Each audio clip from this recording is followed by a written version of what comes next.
女はお茶会に遅れないよう。もう何日も眠ることができない。いや、寝れないでいる。寝たらダメだ。寝たら死ぬ。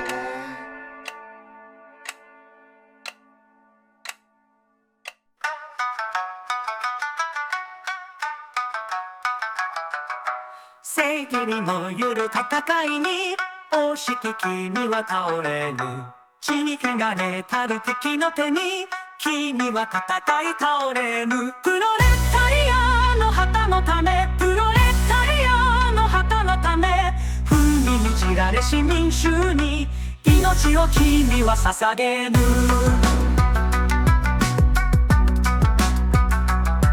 冷たき石の牢獄に行ける日、君は囚われ恐れず、君は立ち上がり自由の望みを歌う。Pour comprendre les événements qui ont conduit à ces violences internes, il est essentiel de replacer la Japanese Red Army dans son contexte. Fondée en 1971 par Shigenobu Sako, la Japanese Red Army est issue du militantisme étudiant japonais, un mouvement en pleine ébullition dans les années 60 et 70.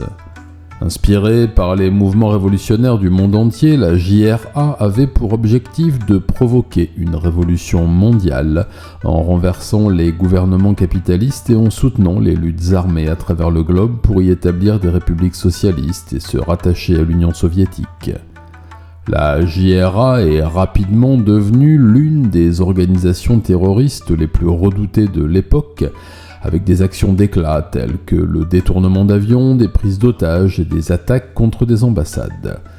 Cependant, derrière cette façade de lutte armée pour la révolution et le bien commun, se cachait une réalité bien plus terre-à-terre et mue par des contingences bassement humaines comme dans tous les groupes constitués.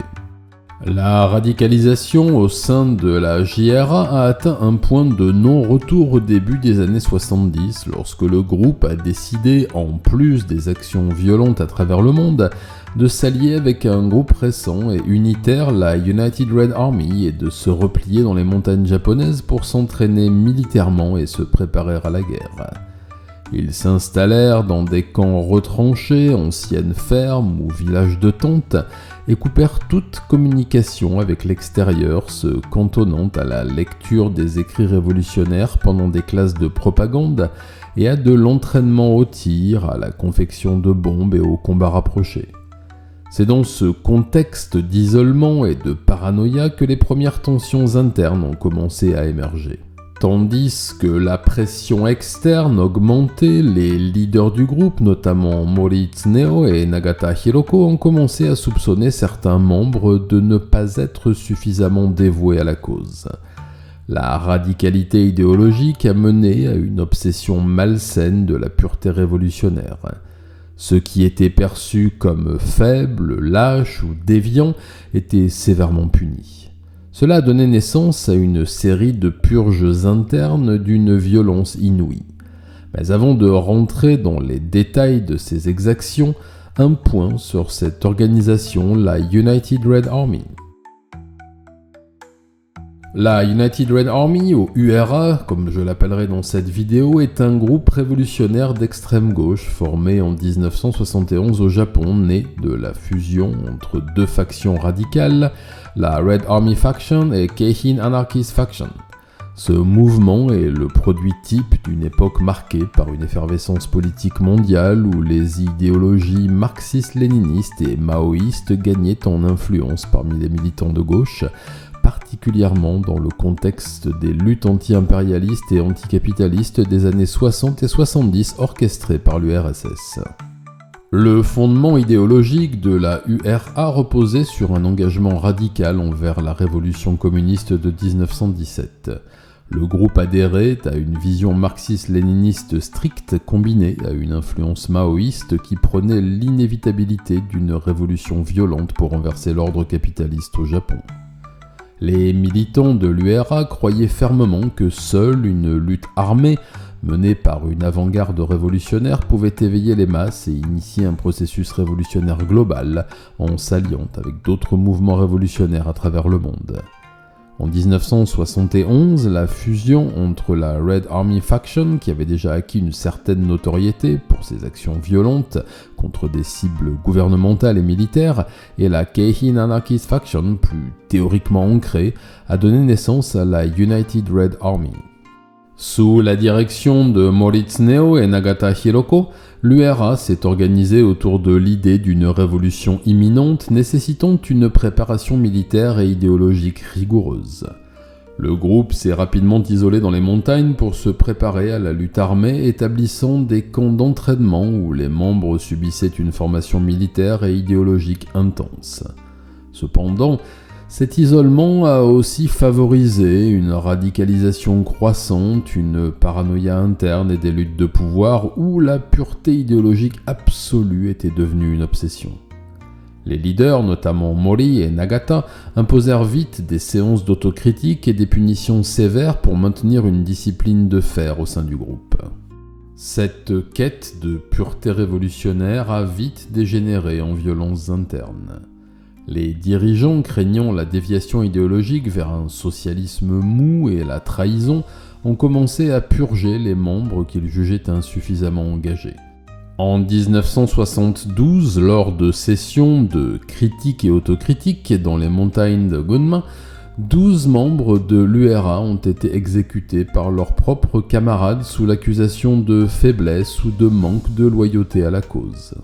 En 1972, dans un camp d'entraînement isolé situé dans les montagnes de Gunma, la URA, dirigée par Mori et Nagata, mais qui comprenait aussi pas mal de membres de la JRA, a entrepris une campagne de purge brutale.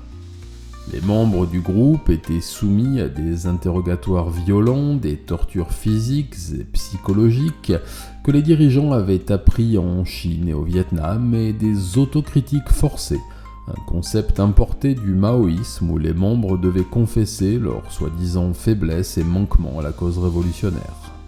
Par exemple, une ancienne militante survivante témoignera de l'une de ces sessions type. Nagata posait une série de questions sur le marxisme théorique et attendait les réponses. Une erreur était sanctionnée par un coup de bâton sur le dos. Ensuite venaient les questions sur le rapport à la propriété et la vision d'un monde communiste parfait. Si les réponses n'allaient pas dans le sens du dogme, la punition était une série de gifles et des coups de bâton sur la tête et de marteaux sur les mains. De façon aléatoire, Nagata ou l'un de ses lieutenants donnait un revolver à celui ou celle qui subissait l'interrogatoire et lui demandait de liquider un membre du camp jugé traître. S'il refusait, c'était la torture ou la mort. Sur une trentaine de membres, 12 ont été exécutés par leurs propres camarades car jugés traîtres à la cause. Parmi les victimes figuraient des militants accusés de ne pas être assez engagés ou de montrer des signes de doute quant à l'efficacité de l'action violente. Les exécutions étaient souvent menées de manière extrêmement cruelle, avec des coups violents à la tête à l'aide de marteaux et des strangulations au garrot, voire des pendaisons aux arbres. Les corps étaient ensuite enterrés sur place dans des tombes peu profondes. L'incident d'Asama Sanso est l'un des épisodes liés au radicalisme politique les plus dramatiques et emblématiques de l'histoire moderne du Japon. Ce siège, qui s'est déroulé en février 1972, a captivé l'attention du pays tout entier, devenant un véritable symbole de la violence marxiste qui marquait les années 70 au Japon. Cet événement a non seulement mis en lumière les activités violentes des groupes révolutionnaires de l'époque, mais il a également révélé les tensions internes et la radicalisation qui sévissaient au sein de ces mouvements. Au début de 1972, après les purges sanglantes dans les montagnes de Gunma, l'URA était en fuite recherchée par la police. Le groupe, déjà affaibli par les exécutions internes, était traqué de toutes parts. Le 19 février 1972, 5 membres de l'URA fuyant la police se sont réfugiés dans une auberge isolée, l'Asama Sanso, située dans la station de ski de Kuroizawa, dans la préfecture de Nagano. L'auberge appartenait à l'épouse du directeur de la chaîne d'hôtels de luxe Asama, ce qui lui avait donné son nom. Les militants désespérés avaient pris en otage Mutayasuko, la femme du propriétaire, pour se protéger contre l'assaut imminent des forces de l'ordre. Ce geste marqua le début d'un siège qui allait durer 10 jours et captiver l'attention de tout le pays. La police japonaise, déterminée à capturer les militants, a rapidement encerclé l'auberge. Le chef de l'opération, un commandant de police nommé Uchida Kiyosasu, a opté pour une approche prudente, cherchant à éviter toute violence qui pourrait mettre la vie de l'otage en danger.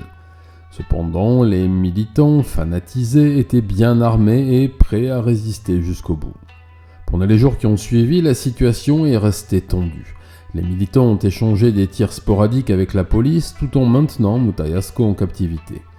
La police, de son côté, a utilisé des moyens divers pour essayer de faire sortir les militants, notamment des haut-parleurs pour tenter de les convaincre de se rendre, mais sans succès. Le siège a été intensément médiatisé avec des caméras de télévision diffusant en direct les événements à une nation captivée. Cette couverture médiatique a rendu l'incident encore plus dramatique, transformant les militants et la police en acteurs involontaires d'un véritable drame national. Le 28 février 1972, après 10 jours de siège, la police a décidé de lancer l'assaut final sur l'auberge. Les forces spéciales de la police ont utilisé des engins de construction pour détruire les murs du bâtiment, tentant de forcer les militants à se rendre. Ce moment, retransmis en direct à la télévision, est devenu l'une des images les plus iconiques de l'histoire moderne du Japon. L'assaut fut brutal, les militants retranchés dans l'auberge ont résisté avec acharnement, utilisant leurs armes pour repousser les forces de l'ordre. La police a répondu par un feu nourri et des grenades lacrymogènes ont été lancées pour tenter de neutraliser les assiégés. Pendant plusieurs heures, la violence a atteint son paroxysme sous les yeux de millions de téléspectateurs. Finalement, les 5 militants ont été capturés, mais l'opération a coûté la vie à 2 policiers et à un civil, un pauvre passant abattu par erreur. L'otage, Mutayasuko, a été libéré saine et sauve, mais profondément traumatisé par l'épreuve.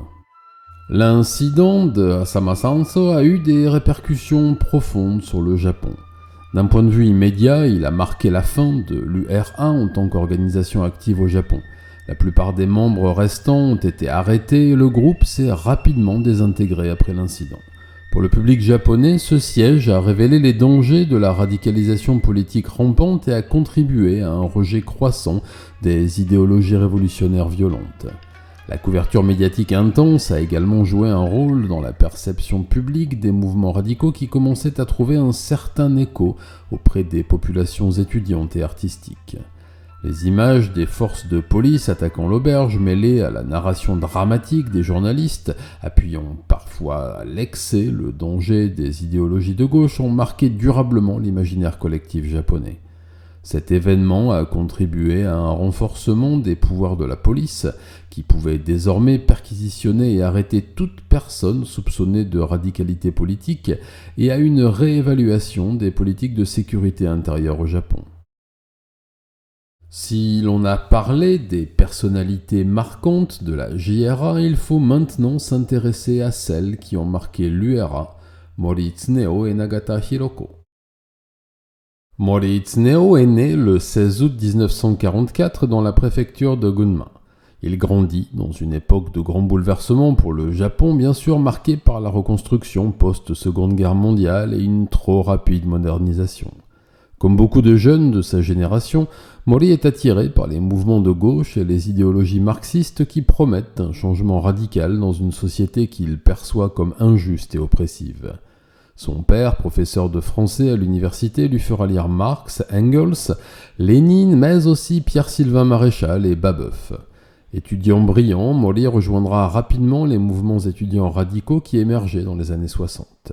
Ces mouvements, influencés par les révolutions de l'époque, notamment cubaines et chinoises, prirent de l'ampleur au Japon, alimentés par la frustration liée à la guerre du Vietnam, les inégalités sociales et le fameux pacte de sécurité entre le Japon et les États-Unis. Mori s'impliqua profondément dans ces mouvements et gravit rapidement les échelons au sein de la Red Army Faction, une organisation révolutionnaire d'extrême gauche créée en 1969. Ce groupe prônait l'utilisation de la violence pour renverser le gouvernement japonais, exécuter l'empereur et sa famille et instaurer une révolution prolétarienne. La Red Army Faction se distingua vite par son radicalisme violent et ses actions spectaculaires, notamment des tentatives de détournement d'avions et des attaques contre des installations militaires américaines au Japon. En 1971, sous la pression des autorités japonaises, plusieurs factions radicales décidèrent de se regrouper pour former un mouvement plus puissant et unifié. C'est ainsi que naquit la URA United Red Army, une fusion entre la Red Army Faction et la faction d'extrême gauche connue sous le nom de Keihin Anarchist Faction, ou faction de la gauche révolutionnaire selon les manuels. Mori devint l'un des leaders de ce nouveau groupe aux côtés de Nagata Hiroko, une militante tout aussi radicale dont nous parlerons après. Il sera à l'initiative du repli de son groupe dans les montagnes pour préparer la lutte armée et responsable des purges auxquelles il participera activement, tuant de ses propres mains plusieurs traîtres. Mori, qui n'était pas présent lors du siège d'Asama Sanso, continua de se cacher avec les membres restants du groupe pour échapper à la police. Cependant, le siège se terminera par la capture des militants retranchés et la pression policière s'intensifiera sur les dirigeants de l'URA, dont Mori. Les forces de l'ordre traquèrent les derniers membres du groupe avec une détermination sans faille et le 16 mars 1972, Mori Tsuneo sera arrêté par la police japonaise. Peu de temps après son arrestation, il sera incarcéré dans un centre de détention de Tokyo. Le 1er janvier 1973, Mori sera retrouvé pendu dans sa cellule. Officiellement, sa mort est considérée comme un suicide, mais les circonstances exactes restent floues et certains ont spéculé sur l'éventuelle implication des autorités dans sa mort. Quelle que soit la vérité, la fin de Mori marqua aussi la fin de la URA en tant qu'organisation active.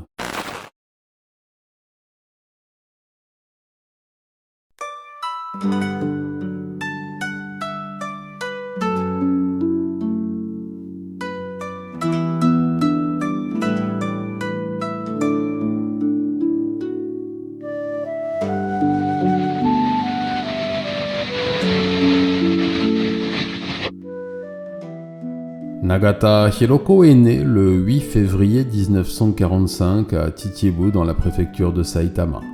Son enfance coïncide avec la fin de la Seconde Guerre mondiale, comme les autres membres de ses factions, et l'occupation américaine du Japon, une période de bouillonnement socio-politiques et économiques pour le pays encore traumatisé et pour sa jeunesse.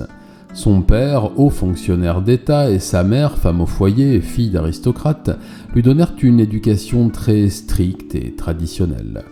Élève brillante, fille très sage et religieuse, Nagata montra dès son plus jeune âge une grande détermination dans tout ce qu'elle entreprenait et des capacités intellectuelles remarquables qui firent d'elle la première de sa classe du primaire au lycée, profondément marquée par son environnement familial, où l'importance de l'éducation et de la réussite académique était primordiale. Elle entrera à l'Université des femmes de Tokyo où elle étudia la physique. C'est à cette époque qu'elle commença à s'intéresser au mouvement politique, un intérêt qui finira par dominer sa vie. Dans les années 60, le Japon était en proie à une période de turbulence sociale et politique profonde alimentée par des étudiants formés par l'URSS, entre autres. Les mouvements étudiants proliféraient, inspirés par le marxisme, le léninisme et d'autres idéologies révolutionnaires. Les jeunes, notamment les étudiants des grandes villes, protestaient contre la guerre du Vietnam, la présence américaine au Japon et les inégalités sociales grandissantes, inégalités dont les parents de Nagata, hauts fonctionnaires pro-américains et mamans de nobles lignées, étaient les représentants types. Hiroko se radicalisera progressivement au contact des mouvements d'extrême gauche. Elle rejoindra d'abord le mouvement étudiant Zenkyoto, dont faisait partie son petit ami, puis l'armée rouge japonaise, la JRA. Elle y rencontrera Mori Tsuneo, avec qui elle développera une relation idéologique, puis personnelle et amoureuse très forte. En 1971, Nagata deviendra l'une des leaders de l'Armée Rouge Unifiée, une organisation née de la fusion de plusieurs groupes révolutionnaires dont la JRA, mais ça, vous le savez déjà.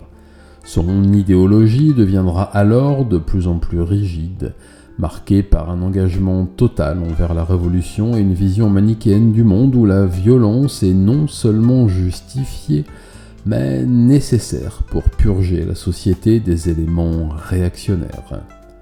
Dans ses manifestes, elle fera souvent référence à ses parents comme figure de ce qu'elle haïssait et combattait dans ce Japon qu'elle vomissait, espérant une grande purge par le feu et dans le sang.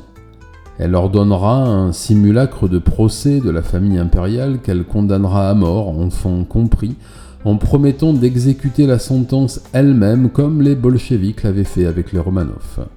Sous la direction de Nagata, de plus en plus extrême dans ses positions, l'URA se distinguera par une escalade de la violence non-stop à la fois contre les autorités et contre ses propres membres. Sa radicalisation atteindra son paroxysme avec les purges internes où elle appliquera une discipline de fer et se chargera des tortures des membres revêches et même de certaines exécutions. Elle deviendra tristement célèbre pour son rôle dans le massacre du mont Asama en février 1972, l'incident des purges violentes dont je vous ai déjà parlé. L'assaut final aura lieu en février 1972 lorsque la police encercla les membres de l'URA retranchés dans un chalet au mont Asama. Après une bataille de 10 jours retransmise en direct à la télévision, les forces de l'ordre arrêtèrent les membres survivants, y compris Nagata. Son procès en 1973 attira aussi une attention médiatique considérable. Elle sera jugée pour meurtre, incitation à la violence, complot contre l'État et autres crimes liés à ses activités au sein de l'URA. Nagata ne montrera aucun remords pendant le procès, affirmant que ses actions étaient justifiées par la cause révolutionnaire. En 1982, elle sera condamnée à mort. Durant ces années d'incarcération, sa santé mentale et physique se détériorera progressivement. Nagata Hiroko est décédée en prison le 5 février 2011 des suites d'un cancer.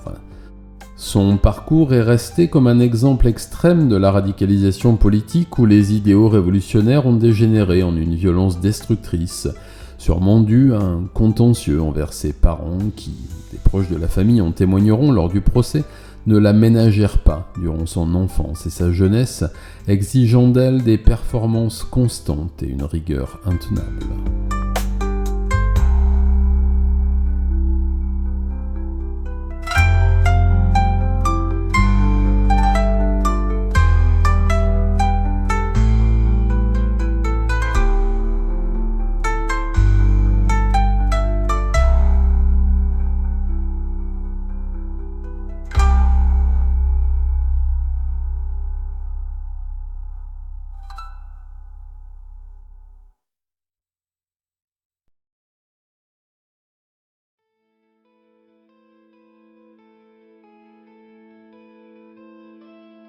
Voilà, j'espère que cette vidéo vous aura plu et appris quelque chose sur ce pays qui, quoi qu'il en soit, fut longtemps le mien.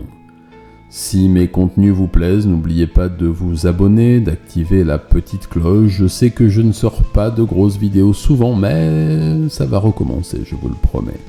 Si vous voulez aider la chaîne qui est totalement démonétisée, eh bien vous pouvez le faire en laissant un super thanks, le petit cœur sous la vidéo, en rejoignant l'unité Satsujin avec le bouton rejoindre, en me rejoignant aussi sur Tipeee, et merci du fond du cœur à ceux qui le font déjà, vous aidez énormément mon contenu, croyez-le, la chaîne est en partie encore là grâce à vous.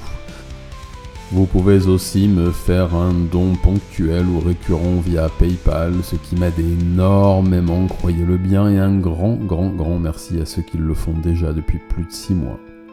Vous pouvez me rejoindre sur mes réseaux sociaux, sur X, sur Instagram, sur le groupe Facebook. J'y parle régulièrement des activités de la chaîne et vous pouvez aussi me rejoindre sur Twitch tous les lundis à 20h pour un petit Satsujin actualité japonaise en live et le jeudi soir à 20h pour des dossiers plus profonds avec des interviews et puis quelques invités de marque. Voilà, je vous laisse, je dois me replonger dans les livrets sanglants des mouvements révolutionnaires rouges des années 60, 70 et 80, alors à très bientôt pour la suite. Matane.